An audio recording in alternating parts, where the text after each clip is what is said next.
Hi hello friends, welcome to the JK smart circle YouTube channel. ಈಗ ನಾವು April 16, 2025ನೇ ಸಾಲಿನ ಪ್ರಮುಖ ಪ್ರಚಲಿತ ಘಟನೆಗಳನ್ನು ಕುರಿತು ಚರ್ಚೆ ಮಾಡೋಣ.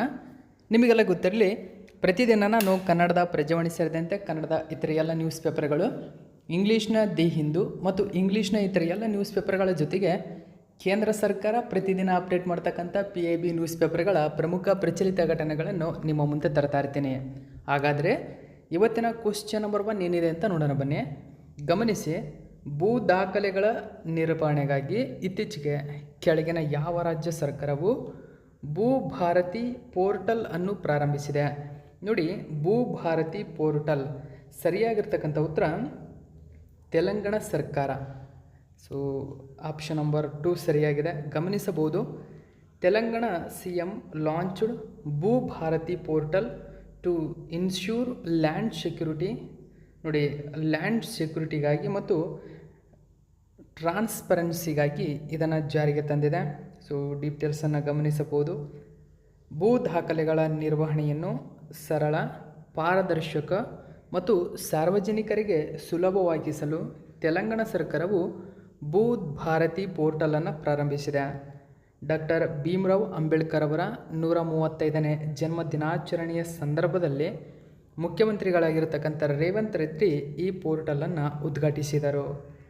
ಈ ಪೋರ್ಟಲ್ ಮುಖ್ಯವಾಗಿ ಕೆ ಚಂದ್ರಶೇಖರ್ ರಾವ್ ನೇತೃತ್ವದ ಇಂದಿನ BRS ಸರ್ಕಾರ ಪರಿಚಯಿಸಿದ ಧರಣಿ ಪೋರ್ಟಲನ್ನು ಬದಲಾಯಿಸುತ್ತದೆ. ನೋಡಿ, ಧರಣಿ ಪೋರ್ಟಲ್ನ ನಂತರ ಭೂ ಭಾರತಿ ಪೋರ್ಟಲನ್ನು ಜಾರಿಗೆ ತಂದಿದೆ. ನೆಕ್ಸ್ಟು 2ನೇ ಕ್ವಶನ್ ನೋಡಿ, ಇತ್ತೀಚೆಗೆ ಕೆಳಗಿನ ಯಾರನ್ನು 23ನೇ ಕಾನೂನು ಆಯೋಗದ ಅಧ್ಯಕ್ಷರನ್ನಾಗಿ ನೇಮಕ ಮಾಡಲಾಗಿದೆ? ಸರಿಯಾದಂಥ ಉತ್ತರ ದಿನೇಶ್ ಮಹೇಶ್ವರಿ. ನೋಡಿ, ದಿನೇಶ್ ಮಹೇಶ್ವರಿ ಅವರನ್ನು ಕಾನೂನು ಆಯೋಗದ ನೂತನ ಅಧ್ಯಕ್ಷರನ್ನಾಗಿ ನೇಮಕ ಮಾಡಲಾಗಿದೆ. ಸೊ ಪ್ರಜಾವಾಣಿ ನ್ಯೂಸ್ ಪೇಪರಲ್ಲಿ ಒಂದು ಮಾಹಿತಿಯನ್ನು ಕೊಟ್ಟಿದ್ದರು. ಇವರು 23ನೇ ಕಾನೂನು ಆಯೋಗದ ಅಧ್ಯಕ್ಷರಾಗಿ ನೇಮಕಗೊಂಡಿದ್ದಾರೆ. ಓಕೆ, ಸೊ ಕಳೆದ ವರ್ಷ ಸೆಪ್ಟೆಂಬರ್ 3ರಂದು 3 ವರ್ಷಗಳ ಅವಧಿಗೆ ಇದನ್ನು ರಚಿಸಲಾಗಿತ್ತು.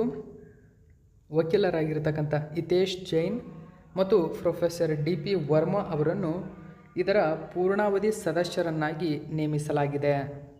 ನೆಕ್ಸ್ಟು 3ನೇ ಕ್ವಶನ್ ನೋಡಿ, ಇತ್ತೀಚೆಗೆ ಕರ್ನಾಟಕದ ಮಂಗಳೂರು ಮತ್ತು ಚಿಕ್ಕಮಗಳೂರಿನಲ್ಲಿ ಹೆಚ್ಚಾಗಿ ಹರಡುತ್ತಿರುವ ಕ್ಯಾಸನೂರು ಅರಣ್ಯ ಕಾಯಿಲೆಗೆ ಸಂಬಂಧಿಸಿದಂತೆ ಈ ಕೆಳಗಿನ ಯಾವುದು ಸರಿಯಾಗಿದೆ? ನೋಡಿ, ಕ್ಯಾಸನೀರು ಫಾರೆಸ್ಟ್ ಡಿಸೀಸ್ ಅಂತ ಕರೀತಾರೆ. ಸೊ ಇದನ್ನು KFD ಅಂತಲೂ ಕೂಡ ಶಾರ್ಟ್ಕಟ್ಟಾಗಿ ಕರೀತಾರೆ, ಕ್ಯಾಸನೂರು ಫಾರೆಸ್ಟ್ ಡಿಸೀಸ್. ಸೊ ಇದಕ್ಕೆ ಸಂಬಂಧಪಟ್ಟಂತೆ ಯಾವುದು ಸರಿಯಾಗಿದೆ ಅಂದರೆ ಗಮನಿಸಬಹುದು, ಆಪ್ಷನ್ ನಂಬರ್ 1 ಸರಿಯಾಗಿದೆ. ಸೊ ನೋಡಿ, ಈ ಕ್ಯಾಸನೂರು ಕಾಯಿಲೆ ಎಂಬುದು ಉಣ್ಣೆಯಿಂದ ಹರಡುವ ಬ್ಯಾಕ್ಟೀರಿಯಾದ ಒಂದು ಕಾಯಿಲೆಯಾಗಿದೆ. ನೋಡಿ, ಉಣ್ಣೆ ಮುಖ್ಯವಾಗಿ ಹಸುಗಳಲ್ಲಿ ಅಂದರೆ ಪ್ರಾಣಿಗಳಲ್ಲಿ, ದನ ಕರುಗಳಲ್ಲಿ ಕೊರಳಾಗಿರ್ಬೋದು, ತೊಡೆ ಸಂದೆ ಆಗಿರ್ಬೋದು, ಸೊ ಇಲ್ಲಿ ಉಣ್ಣೆಗಳು ಹತ್ತಿರುತ್ತವೆ. ಸೊ ಈ ಉಣ್ಣೆಗಳಿಂದ ಈ ರೋಗ ಹರಡುತ್ತದೆ. ಓಕೆ, ಸೊ ನೀವಿಲ್ಲಿ ಗಮನಿಸಬಹುದು. ಸೊ ಇಲ್ಲಿ ಗಮನಿಸಿ, ಇದರಿಂದ ಈ ರೋಗ ಹರಡುತ್ತದೆ. ಸೊ ಹೆಚ್ಚಾಗಿ ಪ್ರಚಲಿತದಲ್ಲಿರುತ್ತದೆ ಸ್ನೇಹಿತರೆ, Kyasanur forest disease KFD or monkey fever ಅಂತಲೂ ಕೂಡ ಇದನ್ನು ಕರೀತಾರೆ. ಸೊ ನೋಡಿ, ಕರೆಂಟ್ಲಿ ಕರ್ನಾಟಕ ಶಿವಮೊಗ್ಗ ಆ್ಯಂಡ್ ಚಿಕ್ಕಮಗಳೂರಿನ ಡಿಸ್ಟಿಕ್ನಲ್ಲಿ ಇದು ಹೆಚ್ಚಾಗಿ ಹರಡ್ತಾ ಇದೆ. ಆ ಕಾರಣಕ್ಕಾಗಿ ನ್ಯೂಸ್ ಪೇಪರಲ್ಲಿ ಮಾಹಿತಿಯನ್ನು ಕೊಟ್ಟಿದ್ದರು. ಸೊ ಇದು ತುಂಬಾ ಇಂಪಾರ್ಟೆಂಟ್ ಆಗುತ್ತೆ. ಇದನ್ನು ಮಂಕಿ ಜ್ವರ ಎಂಬ ಹೆಸರಿನಿಂದಲೂ ಕೂಡ ಕರೀತಾರೆ. ಹಾಗಾದರೆ ಏನಿದು ಕ್ಯಾಸನೂರು ಅರಣ್ಯ ಕಾಯಿಲೆ? ನೋಡಿ, KFD ಎಂದು ಕರೆಯಲ್ಪಡ್ತಕ್ಕಂಥ ಮಂಕಿ ಜ್ವರ ಅಥವಾ ಮಂಕಿ ಫೀವರ್ ಎಂದು ಕರೆಯಲ್ಪಡುತ್ತದೆ. ಇದು ಉಣ್ಣೆ ಹರಡುವ ವೈರಲ್ ರಕ್ತಸ್ರಾವದ ಒಂದು ಕಾಯಿಲೆಯಾಗಿದೆ. ನೋಡಿ, it is a tick borne bacterial disease ಆಗಿದೆ. ನೋಡಿ, ಟಿಕ್ ಬೋರ್ನಿ. ಗಮನಿಸಿ, ಇದು ಹೆಚ್ಚಾಗಿ ದಕ್ಷಿಣ ಭಾರತದಲ್ಲಿ ಕಂಡುಬರುತ್ತದೆ ಈ ಕಾಯಿಲೆ. ಈ ರೋಗವು ಮೊದಲು 1957ರಲ್ಲಿ ಭಾರತದ ಕರ್ನಾಟಕದ ಕ್ಯಾಸನೂರು ಅರಣ್ಯದಿಂದ ವರದಿಯಾಗಿದೆ. ಆದ್ದರಿಂದ ಇದನ್ನು KFD ಎಂದು ಕರೆಯಲಾಗುತ್ತದೆ. ರೋಗಕಾರಕವಾದ ಕ್ಯಾಸನೂರು ಫಾರೆಸ್ಟ್ ಡಿಸೀಸ್ ವೈರಸ್ ಯಾವುದು ಅಂತ ಕೇಳಿದರೆ ಪ್ಲಾವಿವಿರಿಡೆ ಕುಟುಂಬದ ಪ್ಲಾವಿ ವೈರಸ್ ಕುಲಕ್ಕೆ ಸೇರಿದ ಟಿಕ್ ಬ್ರೇನ್ ಎನ್ಸೆಫಾಲಿಟಿಸ್ ಸಂಕೀರ್ಣದ ಸದಸ್ಯವಾಗಿದೆ. ಅದು ಹೇಗೆ ರೋಗ ಇದು ಪ್ರಸಾರವಾಗುತ್ತದೆ ನೋಡಿ. ಇದು ತುಂಬ ಹಾರ್ಡಾಗಿರತಕ್ಕಂಥ ಉಣ್ಣೆ, ಅಂದರೆ ಇದನ್ನು ಹೆಮಾಫಿಲಾಸಿಸ್ ಸ್ಪಿನಿಗೆರಾ ಅಂತ ಕರೀತಾರೆ. ಸೊ ಉಣ್ಣೆ ಕೋತಿಗಳು ಮತ್ತು ದಂಶಕ ಇಲಿಗಳಂತಹ ಪ್ರಾಣಿಗಳಿಗೆ ಮತ್ತು ಜನರಿಗೆ KFD ವೈರಸ್ ಹರಡುತ್ತದೆ. ವ್ಯಕ್ತಿಯಿಂದ ವ್ಯಕ್ತಿಗೆ ಇದು ಹರಡುವಿಕೆ ಇನ್ನೂ ಪತ್ತೆಯಾಗಿಲ್ಲ. KFDಗೆ ಪ್ರಸ್ತುತ ಯಾವುದೇ ಚಿಕಿತ್ಸೆ ಕೂಡ ಇಲ್ಲ. ಸೊ ಇಷ್ಟು ಮಾಹಿತಿ ಇಂಪಾರ್ಟೆಂಟ್ ಆಗುತ್ತೆ, ನೆನಪಿರಲಿ ನಿಮಗೆ. ನೆಕ್ಸ್ಟು 4ನೇ ಕ್ವಶನ್ ನೋಡಿ. ಸೊ ಇಂಪಾರ್ಟೆಂಟ್ ಆಗುತ್ತೆ ಕ್ವಶನ್, ಗಮನಿಸಿ. ಬ್ಯಾಟ್ ಎಕೋಮಾನ್ ನೋಡಿ, ಇಂಗ್ಲೀಷಲ್ಲಿ ನೋಡ್ಕೊಳ್ಳಿ, ಬ್ಯಾಟ್ ಎಕೋಮನ್ ಅಂತ. ಓಕೆ, ಸೊ ಎಕೋಮನ್ ಎಂಬುದು ಇದು ಭಾರತದ ಮೊಟ್ಟ ಮೊದಲ ಸ್ವಯಂಚಾಲಿತ ಬಾವಲಿಗಳ ಮೇಲ್ವಿಚಾರಣಾ ವ್ಯವಸ್ಥೆಯಾಗಿದೆ. ಇದು ಬಾವಲಿಗಳ ನೈಜ ಸಮಯದಲ್ಲಿ ನೋಡಿ ಬಾವಲಿಗಳ ಕರೆಗಳನ್ನು ಪತ್ತೆ ಮಾಡುತ್ತದೆ ಮತ್ತು ವಿಶ್ಲೇಷಿಸುತ್ತದೆ. ನೋಡಿ, ಬಾವಲಿಗಳು ಅಲ್ಟ್ರಾಸಾನಿಕ್ ಸೌಂಡ್ ಮೂಲಕ ಚಲಿಸುತ್ತವೆ. ಸೊ ಆ ಸೌಂಡ್ ಅಂದರೆ ಅದರ ಮೇಲ್ವಿಚಾರಣೆ ಅದು ಯಾವ ರೀತಿ ನಿಖರವಾಗಿ ನೈಜ ಸಮಯದಲ್ಲಿ ಅವುಗಳ ಕರೆಗಳನ್ನು ಪತ್ತೆ ಮಾಡುತ್ತದೆ, ವಿಶ್ಲೇಷಿಸುತ್ತದೆ. ಇದು ಬ್ಯಾಟ್ ಎಕೋಮನ್ ಎಂಬುದು. ಸೊ ಇದನ್ನು ಕೆಳಗಿನ ಯಾವ ಸ್ಥಳದಲ್ಲಿ ಕಂಡುಬರುವ Indian institute for human settlements IIHS ಎಂಬ ಸಂಸ್ಥೆ ತಯಾರಿಸಿದೆ? ಹಾಗಾದರೆ ಈ ಬ್ಯಾಟ್ ಎಕೋಮನ್ ಎಂಬತಕ್ಕಂಥದ್ದನ್ನು ಕೆಳಗಿನ ಯಾವ ಸಂಸ್ಥೆ ತಯಾರಿಸಿದೆ ಅಂತ ಕೇಳಿದರೆ ನೋಡಿ, Indian institute for human settlement ಎಂಬತಕ್ಕಂಥ ಸಂಸ್ಥೆ ತಯಾರಿಸಿದೆ. ಹಾಗಾದರೆ ಈ IIHS ಎಂಬತಕ್ಕಂಥ ಸಂಸ್ಥೆ ಎಲ್ಲಿ ಕೇಂದ್ರ ಕಚೇರಿಯನ್ನು ಹೊಂದಿದೆ ಅಂತ ನಿಮಗೆ ಕೇಳಿದರೆ ಮೋಸ್ಟ್ ಇಂಪಾರ್ಟೆಂಟ್ ಆಗೋದು ಬೆಂಗಳೂರಿನಲ್ಲಿ. ಆ ಕಾರಣಕ್ಕಾಗಿ ಇದು ಎಕ್ಸಾಮ್ನ ಪಾಯಿಂಟ್ ಆಫ್ ವ್ಯೂವಿಂದ ಇಂಪಾರ್ಟೆಂಟ್ ಆಗುತ್ತೆ. ಹೆಚ್ಚಿನ ಡೀಟೇಲ್ಸನ್ನು ನಾವು ನೋಡೋಣ. ದಿ ಹಿಂದೂ ಪೇಪರ್ನಲ್ಲಿ ಮಾಹಿತಿಯನ್ನು ಕೊಟ್ಟಿದ್ದರು ನೋಡಿ. ಬ್ಯಾಟ್ ಎಕೋಮನ್ ಅಂತ ಕರೀತಾರೆ. ಸೊ ಬ್ಯಾಟ್ ಅಂದ್ರೇನು? ಬಾವಲಿಗಳು. ಸೊ ಬಾವಲಿಗಳ ನಿಖರವಾಗಿರ್ತಕ್ಕಂಥ ಅವುಗಳ ಕರೆಯಾಗಿರ್ಬೋದು ಮತ್ತು ಅವುಗಳು ಹೊರಸೂಸ್ತಕ್ಕಂಥ ಸಾನಿಕ್ ಸೌಂಡ್ಗಳನ್ನು ನಿಖರವಾಗಿ ಅಳೆಯುವ ಒಂದು ವ್ಯವಸ್ಥೆಯಾಗಿದೆ ನೋಡಿ. ಇದು India's first automated bat monitoring detection system ಆಗಿದೆ. ಸೊ ಓಕೆ, ಬ್ಯಾಟ್ ಎಕೋಮನ್ ಎಂಬುದು ಇತ್ತೀಚೆಗೆ ಸುದ್ದಿಯಲ್ಲಿದೆ. ಇದೊಂದು ಏನು ಅಂತ ನಿಮಗೆ ಕ್ವಶನ್ ಕೇಳ್ಬೋದು. ಹಾಗಾದರೆ ಬ್ಯಾಟ್ ಎಕೋಮನ್ ಎಂಬುದು India's first automated bat monitoring detection system ಆಗಿದೆ.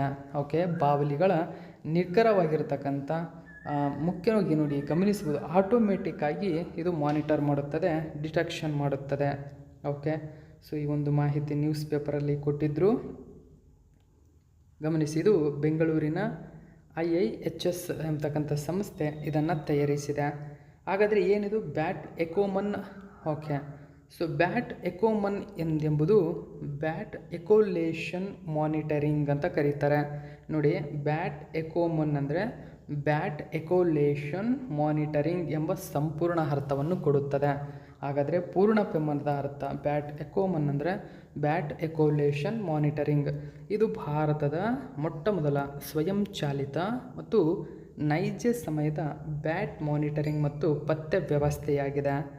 ಓಕೆ, ಬ್ಯಾಟ್ ಎಕೋಮನ್ ನೈಜ ಸಮಯದಲ್ಲಿ ಬಾವಲಿಗಳ ನೋಡಿ ಎಕೋಲೇಷನ್ ಕರೆಗಳನ್ನು ಸ್ವಾಯತ್ತವಾಗಿ ಪತ್ತೆ ಮಾಡುತ್ತದೆ ಮತ್ತು ದಾಖಲಿಸುತ್ತದೆ, ವಿಶ್ಲೇಷಿಸುತ್ತದೆ, ಇದನ್ನು ವರ್ಗೀಕರಿಸುತ್ತದೆ. ಓಕೆ, ನೆಕ್ಸ್ಟ್ 5ನೇ ಕ್ವಶನ್ ನೋಡಿ. ಕೇಂದ್ರ ವಿದ್ಯುತ್ ಪ್ರಾಧಿಕಾರ CEA ಇತ್ತೀಚೆಗೆ ಬಿಡುಗಡೆ ಮಾಡಿದ ಸ್ಟೆಲ್ಲರ್ ಮಾದರಿ ನೋಡಿ, ಮೋಸ್ಟ್ ಇಂಪಾರ್ಟೆಂಟ್ ಆಗುತ್ತೆ. ಸ್ಟೆಲ್ಲರ್ ಮಾದರಿಯು ಪ್ರಾಥಮಿಕವಾಗಿ ಕೆಳಗಿನವುಗಳೊಂದಿಗೆ ವ್ಯವಹರಿಸುತ್ತದೆ.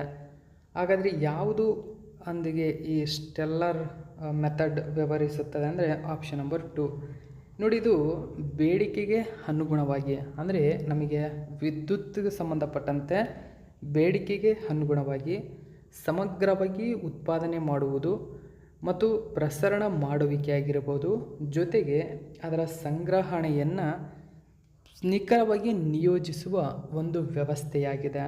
ಸೊ ಇದನ್ನು PIB ನ್ಯೂಸ್ ಪೇಪರಲ್ಲಿ ಕೊಟ್ಟಿದ್ದರು, ಗಮನಿಸಬಹುದು. ಮಿನಿಸ್ಟ್ರಿ ಆಫ್ ಪವರ್ ಈ ಪ್ರಮುಖ ಮಾದರಿಯನ್ನು ಲಾಂಚ್ ಮಾಡಿದೆ. ಹಾಗಾದರೆ PIBಯ ಯಾವುದೇ ಮಾಹಿತಿ ಇಂಪಾರ್ಟೆಂಟ್ ಆಗುತ್ತೆ. State of art totally indigenously developed ನೋಡಿ ರಿಸೋರ್ಸ್ ಅಡೆಕ್ವಿಷಿ ಮಾಡೆಲ್ ಸ್ಟೆಲ್ಲರ್ ಅಂತ ಕರೀತಾರೆ. ವಿಸ್ತೃತ ರೂಪ stellar launched by central electricity authority. ನೋಡಿ ಕೇಂದ್ರ ವಿದ್ಯುತ್ ಪ್ರಾಧಿಕಾರ ಸ್ಟೆಲ್ಲರ್ ಲಾಂಚ್ ಮಾಡಿದೆ. ಸ್ಟೆಲ್ಲರ್ನ ವಿಸ್ತೃತ ರೂಪ ಮೇಲ್ಗಡೆ ನೀವಿಲ್ಲಿ ಗಮನಿಸಬಹುದು. ಸೊ ಇದು ಅದರ ವಿಸ್ತೃತ ರೂಪವಾಗಿದೆ. ಓಕೆ, ಸೊ ಅದರ ಸಂಪೂರ್ಣ ವಿವರಣೆಯಾಗಿದೆ, ನೆನಪಿರಲಿ. ಓಕೆ, ನ್ಯೂಸ್ ಪೇಪರಲ್ಲಿ ಈ ಒಂದು ಮಾಹಿತಿಯನ್ನು ಕೊಟ್ಟಿದ್ದರು.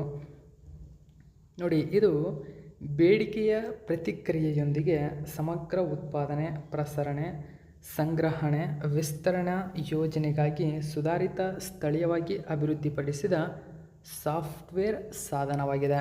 ಇದೊಂದು ನೋಡಿ ಸಾಫ್ಟ್ವೇರ್ ಸಾಧನ. ಓಕೆ, ಹಾಗಾದರೆ ಏನಿದು ಸ್ಟೆಲ್ಲರ್ ಮಾದರಿ? ಇದು ನೋಡಿ ಜೂನ್ 2023ರಲ್ಲಿ ಹೊರಡಿಸಲಾದ ವಿದ್ಯುತ್ ಸಚಿವಾಲಯದ ಮಾರ್ಗಸೂಚಿಗಳಿಗೆ ಅನುಗುಣವಾಗಿ ಭಾರತೀಯ ರಾಜ್ಯಗಳು ಮತ್ತು ಡಿಸ್ಕಾಮ್ಗಳು ಸಮಗ್ರ ಸಂಪನ್ಮೂಲ ಸಮರ್ಪಕ ಯೋಜನೆಗಳನ್ನು ತಯಾರಿಸಲು ಸಹಾಯ ಮಾಡಲು ಸ್ಟೆಲ್ಲರ್ ಮಾದರಿ ನೋಡಿ ಅತ್ಯಾಧುನಿಕ, ಸಂಪೂರ್ಣವಾಗಿ ಸ್ಥಳೀಯವಾಗಿ ಅಭಿವೃದ್ಧಿಪಡಿಸಿದ ಸಂಪನ್ಮೂಲ ಸಮರ್ಪಕತೆ ಮಾದರಿ ಅಂತ ಕರೀತಾರೆ. ಸೊ ಅದರ ಇಂಗ್ಲೀಷ್ನ ವಿಸ್ತೃತ ರೂಪವನ್ನು ಕೊಟ್ಟಿದ್ದೇನೆ. ಸೊ ಇದನ್ನು ವಿನ್ಯಾಸಗೊಳಿಸಲಾಗಿದೆ, ನೆನಪಿರಲಿ. ನೆಕ್ಸ್ಟ್ 6ನೇ ಕ್ವಶನ್ ನೋಡಿ, ವಾರ್ಷಿಕವಾಗಿ ಏಪ್ರಿಲ್ 14ರಂದು ಆಚರಿಸಲಾಗುವ ವಿಶ್ವ ಚಾಗಸ್ ರೋಗ ದಿನವು ಈ ಕೆಳಗಿನ ಯಾವುದಕ್ಕೆ ಸಂಬಂಧಪಟ್ಟಿದೆ? ನೋಡಿ, ಪ್ರತಿ ವರ್ಷ ಏಪ್ರಿಲ್ 14ರಂದು ವಿಶ್ವ ಚಾಗಸ್ ರೋಗ ದಿನ ನೋಡಿ ವರ್ಲ್ಡ್ ಚಾಗಸ್ ಡಿಸೀಸ್ ಡೇನ ಆಚರಣೆ ಮಾಡ್ತೀವಿ. ಇದಕ್ಕೆ ಸಂಬಂಧಪಟ್ಟಂತೆ ಯಾವುದು ಸರಿಯಾಗಿದೆ ಅಂದರೆ 4 ಸರಿಯಾಗಿದೆ. ಅಂದರೆ ಇದೊಂದು ಪರಾವಲಂಬಿಯಾಗಿರ್ತಕ್ಕಂಥ ಪ್ರೋಟೋಜೋವನ್ನಿಂದ ಉಂಟಾಗುವ ನಿರ್ಲಕ್ಷಿತ ಉಷ್ಣವಲಯದ ಕಾಯಿಲೆ. ನೋಡಿ, ನಿರ್ಲಕ್ಷಿತ ಉಷ್ಣವಲಯದ ಕಾಯಿಲೆ ಈ ಚಾಗಸ್ ಡಿಸೀಸ್. ಈ ಚಾಗಸ್ ಏನಿದೆ, ಈ ರೋಗವು ಪರಾವಲಂಬಿಯಾಗಿರ್ತಕ್ಕಂಥ ಪ್ರೋಟೋಜೋವನ್ನಿಂದ ಹರಡುತ್ತದೆ. ಓಕೆ, ಆ ಕಾರಣಕ್ಕಾಗಿ ವರ್ಲ್ಡ್ ಚಾಗಸ್ ಡಿಸೀಸ್ ಡೇಯನ್ನು ನಾವು ಏಪ್ರಿಲ್ 14ರಂದು ಆಚರಣೆ ಮಾಡ್ತೀವಿ. ಓಕೆ, ಇದು ಯಾವುದರಿಂದ ಹರಡುತ್ತದೆ ಅಂತ ನಿಮಗೆ ಆಲ್ರೆಡಿ ಗೊತ್ತಾಯಿತು. ಓಕೆ, ಸೊ ಈ ವರ್ಷದ ಥೀಮ್ ನೋಡಿ. ಓಕೆ, ತಡೆಗಟ್ಟುವಿಕೆ, ನಿಯಂತ್ರಣ, ಆರೈಕೆ, ಚಾಗಸ್ ರೋಗದಲ್ಲಿ ಪ್ರತಿಯೊಬ್ಬರ ಪಾತ್ರ ಎಂಬುದು ಈ ವರ್ಷದ ಥೀಮ್ ಆಗಿದೆ. ಓಕೆ, ಹಾಗಾದರೆ ಏನಿದು ಚಾಗಸ್ ಕಾಯಿಲೆ? ನೋಡಿ, ಅಮೇರಿಕನ್ ಟ್ರಿಪನೋಸೋಮಿಯಾಸಿಸ್ ಎಂದು ಕರೆಯಲ್ಪಡತಕ್ಕಂಥ ಚಾಗಸ್ ಕಾಯಿಲೆಯು ಪ್ರೋಟೋಜುವನ್ ಪರಾವಲಂಬಿ ಟ್ರಿಪನೋಸೋಮಾ ಕ್ರೋಜಿ ಎಂಬತಕ್ಕಂಥ ಒಂದು ಪರಾವಲಂಬಿಯಿಂದ ಉಂಟಾಗ್ತಕ್ಕಂಥ ಮಾರಣಾಂತಿಕ ಕಾಯಿಲೆಯಾಗಿದೆ. ನೋಡಿ, ಇದೊಂದು ಮಾರಣಾಂತಿಕ ಕಾಯಿಲೆ. ಈ ಪರಾವಲಂಬಿಯು ಪ್ರಾಥಮಿಕವಾಗಿ ಕಿಸ್ಸಿಂಗ್ ಬಗ್ಸ್ ಎಂದು ಕರೆಯಲ್ಪಡುವ ಟ್ರಯೋಟೋಮೈನ್ ಬಗ್ಗಳಿಂದ ಮನುಷ್ಯರಿಗೆ ಹರಡುತ್ತದೆ. ಓಕೆ, ಸೊ ಮುಖ್ಯವಾಗಿ ತಗುಣಿ ಅಂತಕ್ಕಂಥ ಹೆಸರಿನಿಂದ ಕನ್ನಡದಲ್ಲಿ ಕರೀತಾರೆ. ಸೊ ಇದು ನೆನಪಿರಲಿ, ತಗುಣಿ ಅಂತಕ್ಕಂಥ ಪದ ಸುಮಾರು ಜನಗಳಿಗೆ ಗೊತ್ತಿರಲ್ಲ, ಹಲವಾರು ಜನಕ್ಕೆ ಗೊತ್ತಿರುತ್ತೆ. ತಗುಣಿ ಇದರಿಂದ ಹರಡ್ತಕ್ಕಂಥ ಒಂದು ಪ್ರಮುಖ ಕಾಯಿಲೆ, ಕಿಸ್ಸಿಂಗ್ ಬಗ್ಸ್ ಅಂತ ಕರೀತಾರೆ ಅವನ್ನ. ಓಕೆ, ಸೊ ನೆಕ್ಸ್ಟ್ 7ನೇ ಕ್ವಶನ್ ನೋಡಿ, RBI ಅಂದರೆ ಭಾರತೀಯ ರಿಸರ್ವ್ ಬ್ಯಾಂಕ್ ಇತ್ತೀಚೆಗೆ ತನ್ನ ರೇಪೋ ದರ ಕಡಿತಗೊಳಿಸುವುದರಿಂದ ಉಂಟಾಗುವ ಹೆಚ್ಚಿನ ಪರಿಣಾಮವೇನು? ನೋಡಿ, ಇತ್ತೀಚೆಗೆ ಕೇಂದ್ರ RBI ತನ್ನ ರೇಪೋ ದರ ಅಥವಾ ರೇಪೋ ರೇಟನ್ನು ಕಡಿಮೆ ಮಾಡಿದೆ. ಈ ರೇಪೋ ರೇಟ್ ಕಡಿಮೆ ಮಾಡುವುದರಿಂದ ಏನು ಉಂಟಾಗುತ್ತದೆ, ಯಾಕೆ ಕಡಿಮೆ ಮಾಡುತ್ತೋ, ಇದರ ಉದ್ದೇಶವೇನು ಅಂತಂದರೆ ಗಮನಿಸಿ. ಇದರ ಉದ್ದೇಶ ಓಕೆ, ಆಪ್ಷನ್ ನಂಬರ್ 3 ಸರಿಯಾಗಿದೆ. ಅಂದರೆ ನಮ್ಮ ಆರ್ಥಿಕತೆಯಲ್ಲಿ ಸಾಲ ಬೆಳವಣಿಗೆಯಾಗುತ್ತದೆ, ಜೊತೆಗೆ ಹೂಡಿಕೆಗೆ ಉತ್ತೇಜನ ಸಿಗುತ್ತದೆ. ಹೇಗೆ ಕಾರಣ ಇದು? ಡೀಟೇಲ್ಸನ್ನು ನೋಡೋಣ.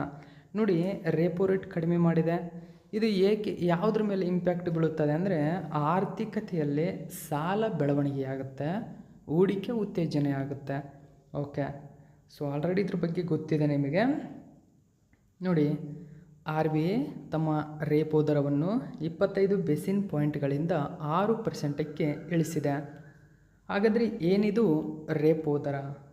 ರೆಪೋ ರೇಟ್ ಎಂದರೆ ಆರ್ ಬಿ ಐ ಏನಿದೆ ತನ್ನ ಸರ್ಕಾರಿ ಭದ್ರತೆಗಳ ಮೇಲೆ ವಾಣಿಜ್ಯ ಬ್ಯಾಂಕುಗಳಿಗೆ ಅಲ್ಪಾವಧಿಯ ಹಣವನ್ನು ಸಾಲವಾಗಿ ನೀಡುವ ಬಡ್ಡಿ ದರವಾಗಿದೆ. ನೋಡಿ, ಸಾಲವಾಗಿ ನೀಡುವ ಒಂದು ಬಡ್ಡಿ ದರ ಅಂದರೆ ಆರ್ ಬಿ ಐ ಏನು ಮಾಡುತ್ತೆ, ಸರ್ಕಾರಿ ಭದ್ರತೆಗಳಿರ್ತವೆ ಅವುಗಳನ್ನು ವಾಣಿಜ್ಯ ಬ್ಯಾಂಕುಗಳಿಗೆ ಅಲ್ಪಾವಧಿಗೆ ಹಣವನ್ನು ಸಾಲವಾಗಿ ನೀಡುತ್ತದೆ.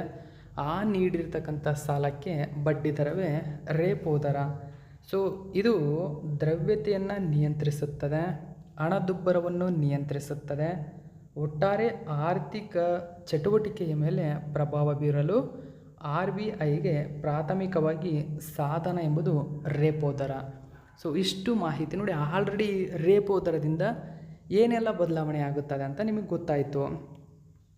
So R B I repo ದರ ಕಡಿತದ ಪರಿಣಾಮವೇನು ನೋಡಿ, ಕಡಿಮೆ ಸಾಲ ವೆಚ್ಚಗಳಾಗುತ್ತೆ. ಅಂದರೆ ವಾಣಿಜ್ಯ ಬ್ಯಾಂಕುಗಳು ಕಡಿಮೆ ಸಾಲ ವೆಚ್ಚದಿಂದ ಪ್ರಯೋಜನ ಪಡೆಯುತ್ತವೆ. ಇದು ಹೆಚ್ಚಿನ ಸ್ಪರ್ಧಾತ್ಮಕ ಬಡ್ಡಿ ದರಗಳಲ್ಲಿ ಸಾಲಗಳನ್ನು ನೀಡಲು ಅನುವು ಮಾಡಿಕೊಡುತ್ತದೆ. ನೋಡಿ, ಪಾಯಿಂಟನ್ನು ಗಮನಿಸಬೇಕು ನೀವು. ಓಕೆ, ಹಾಗಾದರೆ ಸ್ಥಿರ ಠೇವಣಿ ಅಂದರೆ ಎಫ್ ಡಿ ಅಂತ ಕರೀತಾರೆ. ಓಕೆ, ಸ್ಥಿರ ಠೇವಣಿ. Okay, fixed deposit. ಸೊ ಇದರ ಬಡ್ಡಿ ದರ ಅಂದ್ರೇನು? ರೇಪೋ ದರ ಕಡಿತದ ನಂತರ ಅಂದರೆ ರೇಪೋ ದರ ಕಡಿಮೆ ಮಾಡಿದ ನಂತರ ಬ್ಯಾಂಕುಗಳೇನಿದ್ದಾವೆ ಸಾಮಾನ್ಯವಾಗಿ ತಮ್ಮ ಸ್ಥಿರ ಠೇವಣಿ ಫಿಕ್ಸ್ಡ್ ಡೆಪೋಸಿಟ್ ದರಗಳನ್ನು ಕಡಿಮೆ ಮಾಡುತ್ತವೆ. ಸೊ ಏಕೆಂದರೆ ಸ್ವಂತ ನಿಧಿಯ ವೆಚ್ಚ ಕಡಿಮೆಯಾಗುತ್ತದೆ. ನೋಡಿ, ಸ್ವಂತ ನಿಧಿಯ ವೆಚ್ಚ ಕಡಿಮೆಯಾಗುತ್ತೆ ರೇಪೋ ದರ ಕಡಿತಗೊಳಿಸುವುದರಿಂದ. ಇದರ ಅರ್ಥ ಹೊಸ ಫಿಕ್ಸ್ಡ್ ಡೆಪೋಸಿಟ್ಗಳು ಕಡಿಮೆ ಆದಾಯವನ್ನು ನೀಡುತ್ತವೆ, ಆದರೆ ಅಸ್ತಿತ್ವದಲ್ಲಿರುವ ಎಫ್ ಡಿಗಳು ಮುಕ್ತಾಯಗೊಳ್ಳುವವರೆಗೆ ಪರಿಣಾಮ ಬೀರುವುದಿಲ್ಲ. ಸೊ ಇಷ್ಟು ಪಾಯಿಂಟ್ ನಿಮಗೆಲ್ಲವೂ ಕೂಡ ತುಂಬಾ ಇಂಪಾರ್ಟೆಂಟ್ ಆಗುತ್ತೆ. ಮೇನಾಗಿ ಇವನ್ನ ಕೇಳ್ತಕ್ಕಂಥ ಚಾನ್ಸಸ್ ಇರುತ್ತೆ. ಓಕೆ, ಸೊ ಇದು ಇವತ್ತಿನ ಪ್ರಮುಖ ಪ್ರಚಲಿತ ಘಟನೆ. ಇದೇ ತರಹದ ಮಾಹಿತಿಯೊಂದಿಗೆ ಮತ್ತೆ ನಿಮ್ಮನ್ನು ಭೇಟಿಯಾಗ್ತೀನಿ. Thank you so much for watching my video friends.